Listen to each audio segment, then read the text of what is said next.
T വിഷയത്തിൽ മാധ്യമങ്ങളെ കണ്ടു. പ്രതികരണത്തിലേക്ക്.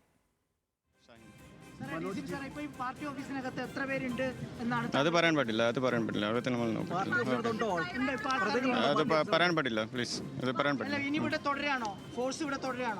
ഓബിയസ്ലി നമുക്ക് ഫുൾ ഫോഴ്സ്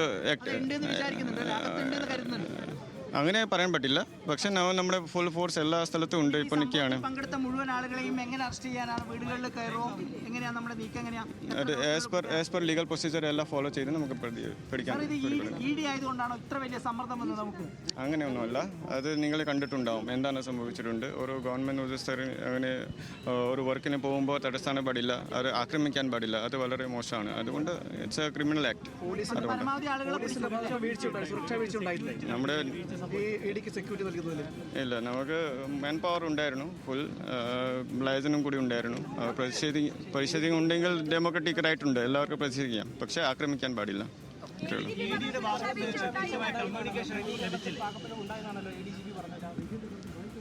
അത് അങ്ങനെ ഒന്നും പറയാൻ പറ്റില്ല. നമുക്ക് മാൻ പവർ ഉണ്ടായിരുന്നു. ഓക്കെ.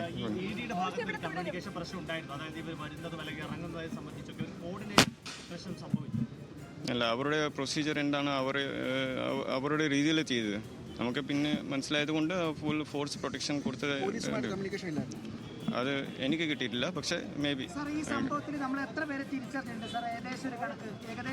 നിലവിൽ നമുക്ക് 12 പേര് ഐഡന്റിഫൈഡ് ആണ്. ഇനിയും ഉണ്ടാവും. Okay, thank you. അനു, DCPയുടെ വാക്കുകളെ ഇപ്പോൾ നമ്മൾ എങ്ങനെ വിലയിരുത്തണം? എന്ത് മനസ്സിലാക്കണം?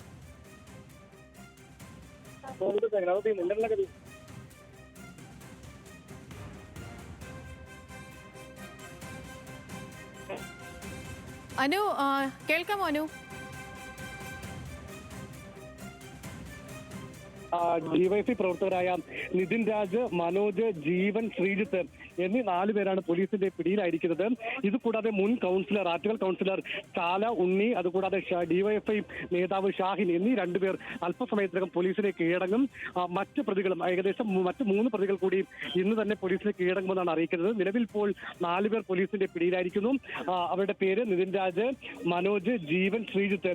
ഇങ്ങനെ 4 പേരാണ് എൻഫോഴ്സ്മെന്റ് ഉദ്യോഗസ്ഥരെ ആക്രമിച്ചതുമായി ബന്ധപ്പെട്ട് ഇപ്പോൾ പിടിയിലായിരിക്കുന്നത്. ഇതുകൂടാതെ 2 ഡിവൈഎഫ്ഐ നേതാക്കളായ ഷാഹിൻ, അതുകൂടാതെ തന്നെ മുൻ കൗൺസിലറായ ആറ്റുകാൽ ഉണ്ണി എന്നിവർ ഇപ്പോൾ കീഴടങ്ങും. 2 പേർ കീഴടങ്ങും. ഇപ്പോൾ 4 പേരെ പിടിയിലായിട്ടുണ്ട്. മറ്റുള്ളവരെ ഉടൻ തന്നെ പിടിയിലാകുമെന്നാണ് ഇപ്പോൾ പോലീസ് അറിയിക്കുന്നത്. ശരി, ഇപ്പോൾ DCPയുടെ പ്രതികരണമാണ് നമ്മൾ കേട്ടത്. PS അനു ആണ് വിവരങ്ങൾ നൽകിയത്.